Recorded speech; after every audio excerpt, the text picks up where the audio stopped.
Hello, welcome to my channel. I'm Tiffany, a retired librarian turned homeschool mom. And joining me here today is Miss Felicity Merriman. So we're going to be reviewing her stories as well as the extra story that involves her friend Elizabeth. Felicity is the fourth doll in the original collection. She came out after Kirsten, Samantha, and Molly, which were the dolls that were originally released, went from Pleasant Company.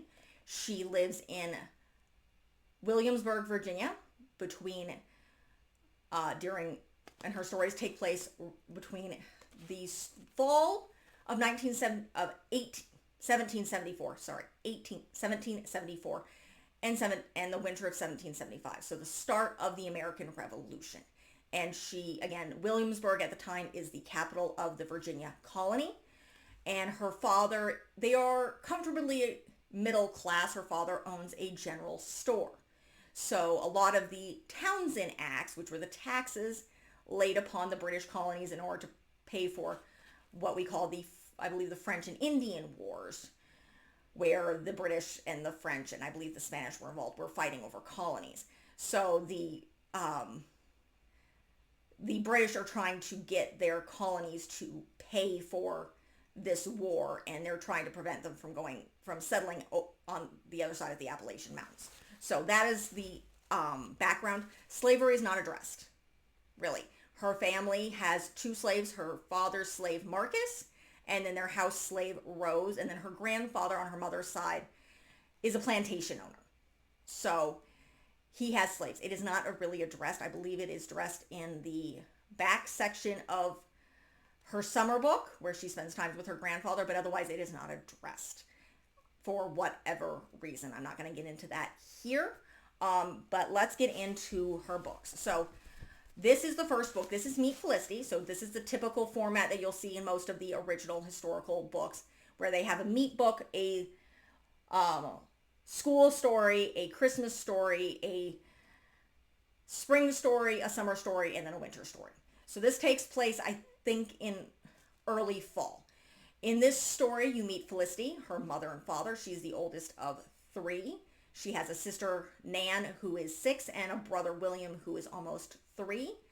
Her father's apprentice, Ben Davidson, who is 16. He's originally from York, and he is contracted to learn under her father until he is 18. Then you meet a local woman who's in her father's store. You meet Marcus, who is, again, her father's male slave, who works very much like a valet, or basically his assistant and traveling companion. And you meet Jiggy Nye, who is the local tanner, who also happens to be a drunk. And then you meet Penny, which is, in this story, Jiggy Nye obtains Penny, who is a copper-colored thoroughbred mare, and Felicity's horse crazy. So in the course of this story, Felicity finds out that Jiggy Nye has this horse. She sees him abusing her. She starts sneaking out at night, stealing a pair of Ben's pants, or actually his entire outfit, and training Penny. At the end of the story, she rides Penny home, expecting her family to help her, or her father to buy the horse for her, because she's trying to protect the horse.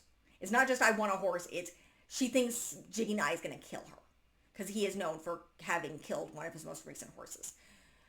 This is not the way things work. Her parents send the horse back. She's forbidden from coming anywhere near. She sneaks out one last time. Ben does know she's stealing his clothing. She finds out because Felicity's mother asks, where are your best clothes?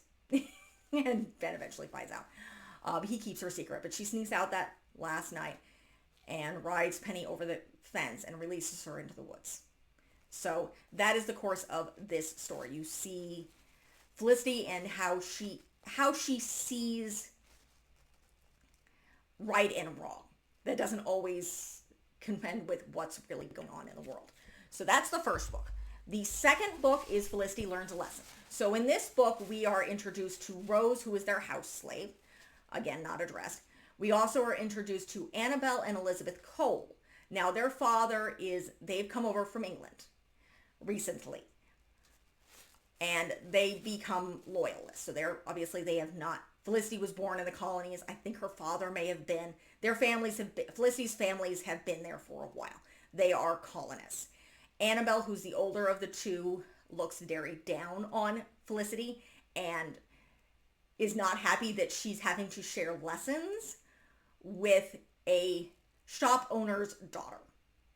So Felicity is definitely, I think their father is a merchant. I'm not entirely sure. He's upper middle class, but again, Felicity's also a colonist. So, and Annabelle very much looks down on her because she's a colonist, and she looks down on the colonists. She does not like Williamsburg because it's the middle of nowhere. And that is how most of Britain sees the American colonies. They're in the sticks, as so you pay they see the people as country bumpkins. They're not intelligent, they're not refined, and they're not deserving of respect. Meanwhile, Elizabeth becomes Felicity's friend. Now, Elizabeth is very timid. And her sister calls her Bitsy, and she hates it. She can't really stand up to her sister. But the girls become best friends. What happens in this story is the Boston Tea Party. So, again, you're dealing with the Townshend Acts, which were taxes laid against the colonies in order to pay for the French and Indian Wars. Because, again, and the British, basically, they're in a lot of debt. So they're going to make the colonists pay because, in their eyes, they were fighting the French in order to protect current British colonial lands, and they do win. But they're also stopping the colonists from crossing the Appalachian Mountains, so they don't and basically taking Indian land or Native American land, depending on what terminology they use the term Indian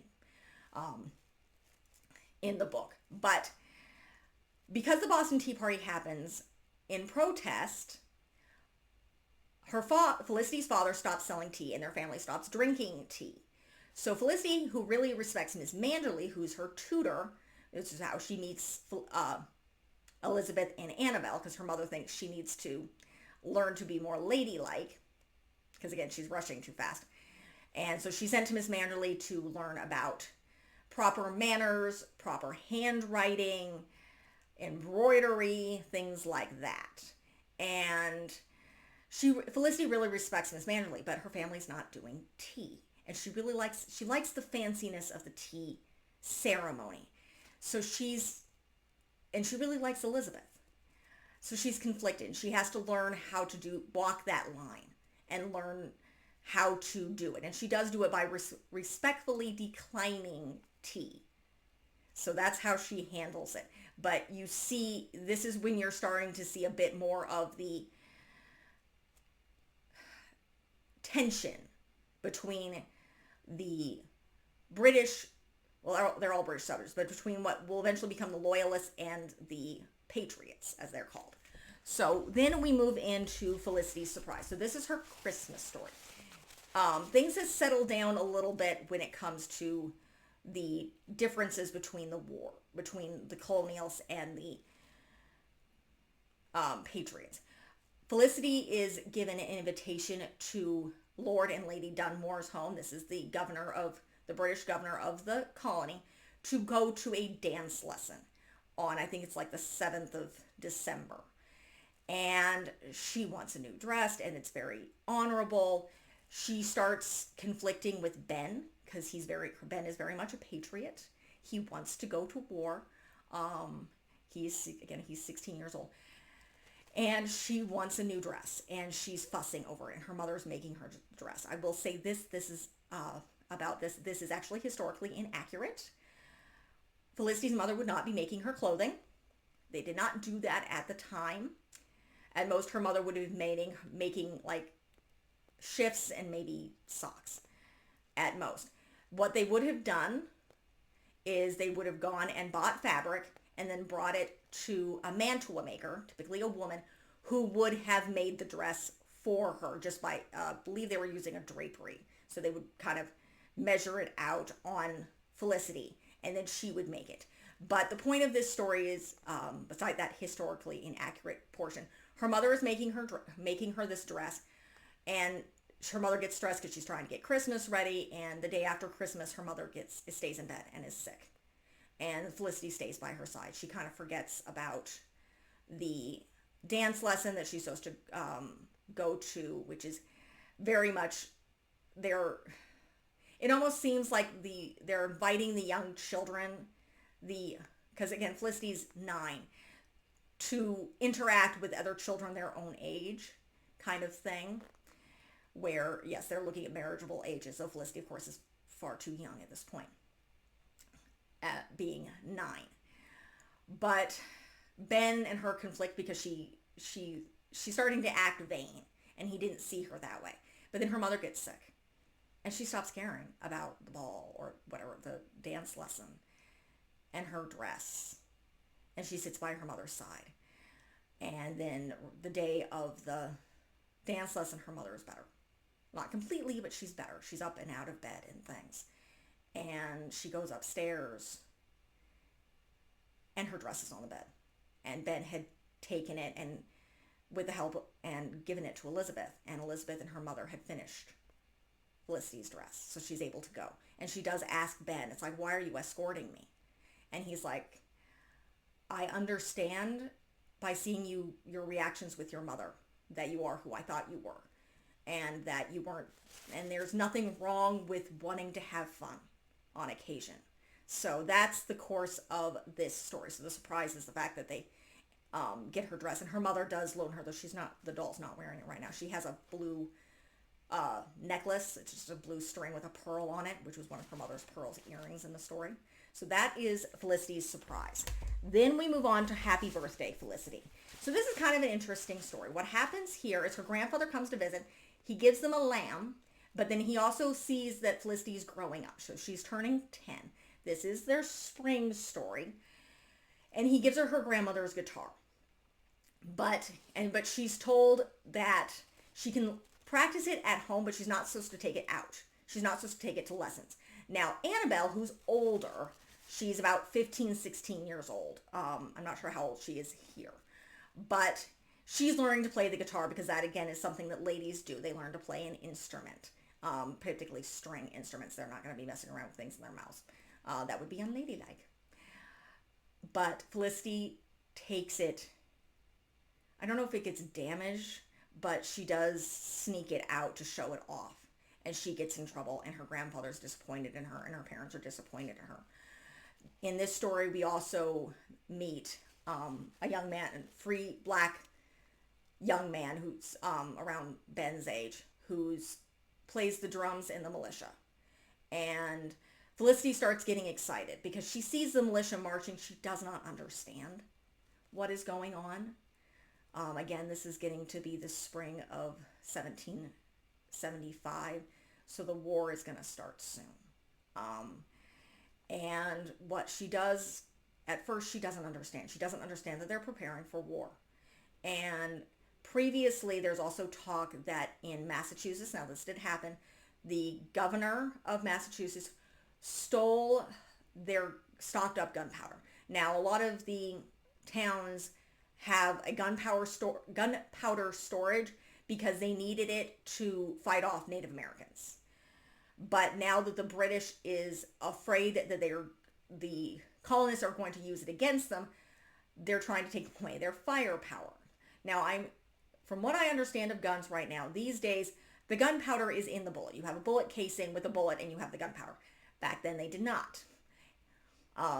They had to load gunpowder in like little, I think, cloth bags, like very tiny little cloth bags, into their guns in order to fire things, in order to load them. So that is why they had the stockpile of gunpowder. And Lord Dunmore is planning to steal it, and Felicity finds out. So she gets Ben, and they're watching the gunpowder storage, and they do finally see the two men with a wagon from British who were talking, and they realize, okay, these guys are coming to take it. So Ben goes to get Isaac and wake up Isaac to play his drum to alert the town. And unfortunately, by the time they get out, the gunpowder has in fact been stolen. And this does happen. Lord Dunmore does in fact steal the gunpowder from the Virginia, from Colonial Williamsburg. So this this causes problems. It also makes Felicity realize that the war is coming and people are going to die. So she gets a closer idea of this. So, but the other thing is they do celebrate her birthday because her parents become proud of her. Because her father's like, what on earth are you doing? Felicity's like, I had to do it. You guys, basically, she tried to tell them, but they wouldn't listen to her. And it was the right thing to do. And her father's like, just come home. It's dangerous here. And the next day they do in fact celebrate her birthday. So her grandfather's a loyalist, so he's very conflicted in that. You see that more in the last book. So this is the book 5. So this is Felicity Saves the Day. So in this story, Felicity and her mother and her sister Nan is now 7. And I believe her mother might be pregnant here because she does have a baby in the next book. But they go to visit her grandfather on his plantation. And Felicity loves this because they get out of the city and it's cooler. And she gets to ride with her grandfather. And Penny shows up because Penny, of course, had escaped. And one of her grandfather's neighbors had found her and taken her in. And Felicity, when her and her grandfather go to look at horses of this man, so the grandfather's looking to buy horses, she sees Penny. And her grandfather buys her Penny. But the main point of this story goes back to Ben. Now, Ben wants to join the colonial army, which is mustering in York. But he is bound by his apprentice contract. So if he does, basically, it's similar to deserting the military. He has a contract. He's agreed to stay until he's 18. He is almost 17. But he runs away to join the military. And Felicity and her brother had set up a birdhouse. And of course, Nan keeps bugging them. It's like, there's going to be no birds. It's summer. They're not nesting this time of year. But Ben hides a note in the birdhouse because he had seen them. She'd seen that Felicity and her brother William were checking it. And Felicity finds him in the woods. She knows basic first aid because she's learned it from her grandfather and herbs and things. And how to help people heal. And she brings him food. But she's also trying to convince him not to run away because she knows how much trouble he would be in. And when she overhears that they're looking for him, and that they know he's heading to York, and because that's where the militia is. They know what he's doing, and they're going to supersede him. They're going to capture him, and he's going to be in a lot of trouble. So Felicity runs to catch up with him, tells him what's going on, and convinces him to honor his contract and basically to go talk to her father. So that's what he does. And he's forgiven, and he agrees to finish his contract. I don't know if it's until he's 17 or 18, because I know he's almost 17 here. So, but nonetheless, he agrees to fulfill his his contract. So that is how she kind of saves the day. She keeps his secret, but then she realizes, I've got to do something to help him. Also, at the end of the book, her grandfather does give her Penny to take home with her to Williamsburg. So, and now we have the last book, which is Changes for Felicity. So this is the winter story. The American Revolution has very much started. Her grandfather has come to visit.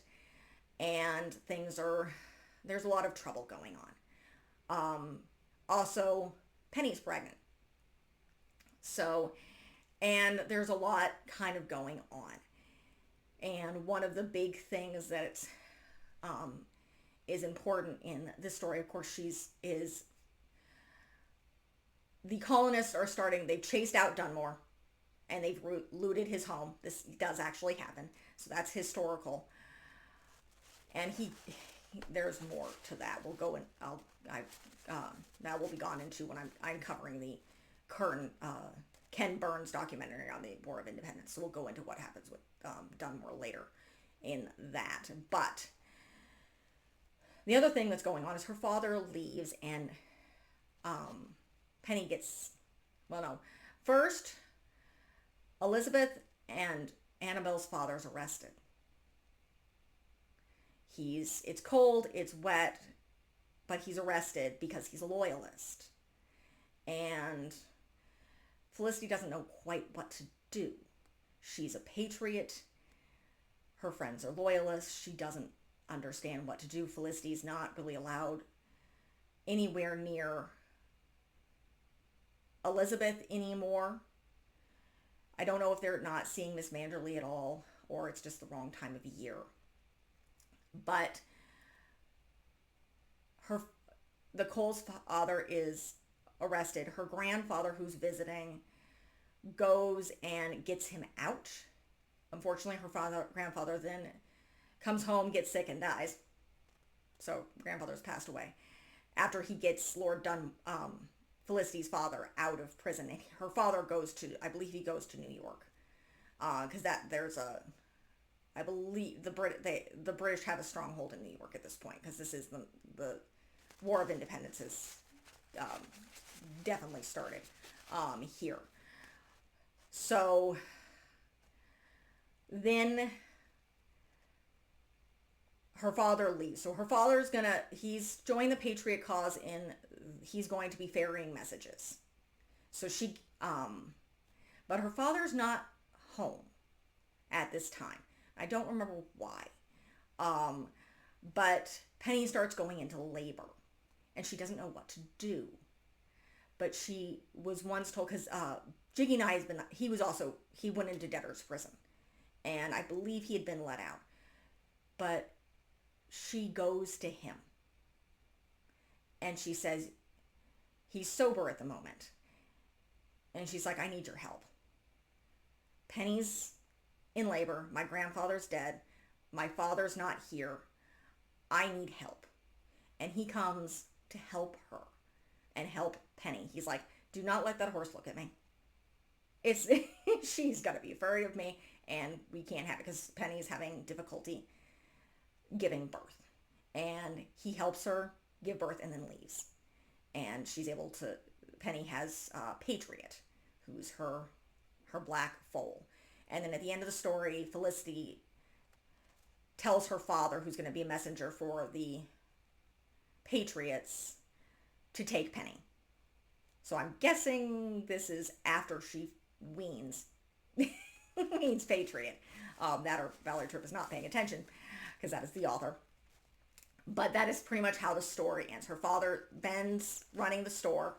Felicity's going to start helping Ben run the store, while her father and Marcus are working for the Patriots. So that is the end of this story. So now we're going to move on to one more book. So this is a newer book. This is Very Funny Elizabeth. Yes, I know this is one of my longer videos. This is her friend's story. So most of these books are around like 60 pages. I think this one should be, I don't know if this is a little bit longer. This is about 65. So again, this takes place, I'm trying to think. Their father hasn't been captured yet. This is between, I think, Felicity saves the day and changes for Felicity. So in this story, this is Elizabeth's point of view. Felicity and Elizabeth play tricks on us. Now, here's a change. So in most of Felicity's books that were written, again, back in the 80s, Elizabeth's a brunette. She has dark hair. She's described as small with dark hair. They turned her into a blonde, and that's what the doll looks like. Because this went along with the doll that they created and the film, where the actress is blonde. So there's a change there. So the doll is a blonde, blue-eyed doll. But the character in the main series has dark hair. So, but back to this story. So this is happening November of 1775, because her father is still there. And they're making fun of Annabelle because she's acting kind of haughty. And Annabelle has a crush on Ben. She's 16. Ben is 17, I believe, at this time. And this is kind of when they would marry. A girl like at 16, it's not out of the question for them to be marrying this young at this time period. And she, particularly in Great Britain, she would have been, the girls would have been considered an old maid by 25 if they were not married. So, and that's not necessarily a good life, though obviously Miss Manderley it's better in the colonies than it would be in Britain. Because most girls, including Felicity, would have aspired to be wives and mothers. That is just what they would aspire to at this time period. But again, Elizabeth and Felicity are 10. And so it starts off with the girls playing a trick on Annabelle, because Annabelle has a crush on Ben, who comes from a good family. And basically they tell her that Ben would admire bright eyes and good teeth. What they don't tell her is he admires bright eyes and good teeth when looking at a horse. Yeah. So now she's embarrassed and she's pissed off at Elizabeth. And Felicity's like, do you really, your sister's going to be really mad at you. And it's like, you should probably go catch up with her, because she storms out the door. And Elizabeth and Annabelle have this whole conversation about how Elizabeth is going to ruin Annabelle's ability to get married, and so on and so forth, and how important it is. They get home, and their fathers had a letter from the sister of a gentleman that he had worked with in England. And the gentleman has since died, and this man's younger brother has taken over, and his sister is trying to get him married off. So, and she has suggested a marriage proposal for Annabelle. And Annabelle immediately agrees. It's like, oh, I want to be a lady. She does not think why her mother's like, you do realize that this means you're going to be more constrained. You're going to be living in England. You're going to be far away from your family. You're going to have a lot of responsibilities. Annabelle does not care. She cares about being a fine lady. So, and Elizabeth thinks she's crazy. It's like, you've got to be nuts. You don't know this guy. And they kind of tease and a little bit torment her a bit. And then this woman, what is her name? Comes in. Priscilla Lacey. Miss Priscilla Lacey, and her younger brother is Lord Henry Lacey. I do believe he's around Ben's age. And he's very quiet. And she's very haughty.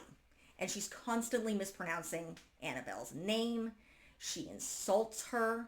Elizabeth sees this. Elizabeth does choose to take lessons with this woman along with Annabelle, because she wants to torment her, though she then regrets it, because all this woman does is insult them. She just insults them. She insults the colony. She insults everything, the way they talk, they walk, the way they dress. She pretty much looks at them as country bumpkins. And it drives Elizabeth crazy, particularly since Annabelle is sucking up to this woman. And they're going to announce their engagement at this holiday party. I'm guessing it's very early December. And then the decision is made for both Annabelle and Elizabeth to go with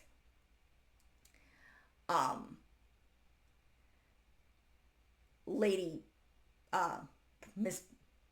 Priscilla, what is the last name?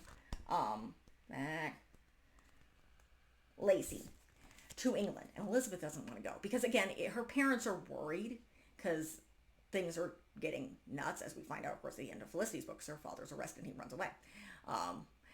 But Elizabeth does not want to go.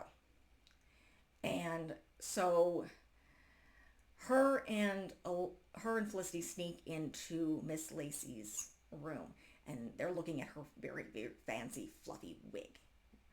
And with Elizabeth's idea, now Elizabeth's become a heck of a lot more braver, and she sticks up to her sister now, and she doesn't take her sister's insults or scolding as personally as she did. So they put snowballs in this woman's hair, because no matter how badly Elizabeth acts and how much she makes her sister mess up, this woman does not seem to care at all. But and Elizabeth confesses everything. It's like, I don't want to go. I've been doing all sorts of these things, but this woman does not care at all. So they put snowballs in her wig. So during the engagement story, they start to melt. She gets wet. She runs off. She's infuriated. And she's like, I am not taking Elizabeth with me. And Elizabeth's like, yes. It's like, I do not want to go. And then she rants and raves about how they're ridiculous and she thinks that Elizabeth would be easy to control and that they're country bumpkins, and she just basically wants to be in charge. Her brother doesn't talk much. It's like he lets her run over him. But in this case, he's met Ben. And he stands up for himself. It's like, I don't want to get married. It's like, I'm sorry, Annabelle, but I don't want to marry you. I plan to join the military. Because Ben is planning to, he's become friends with Ben, and they've been talking about horses, and Elizabeth actually likes him. She thinks he's sweet and he's nice, but he doesn't stand up to his sister at all. But, sorry, there's one cut in this. I've tried to shot this video so many times, but so we're just gonna have the one cut. It's 2:30 in the afternoon. But essentially, he says, I'm not gonna get married. And Annabelle's like, I agree with you. I don't want to be away from my family. I don't want to sacrifice who I am to be somebody else and in England. And her parents are also very happy. So they leave the next morning because obviously the sister is extremely pissed off. So, and then Annabelle goes back to being Annabelle. So that is the end of this story.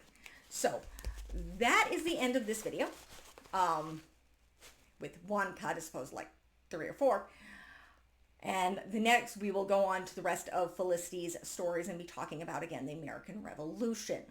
So if you like what you see, be sure to like and subscribe. The month of February is being covered by Felicity Merriman and the American Revolution.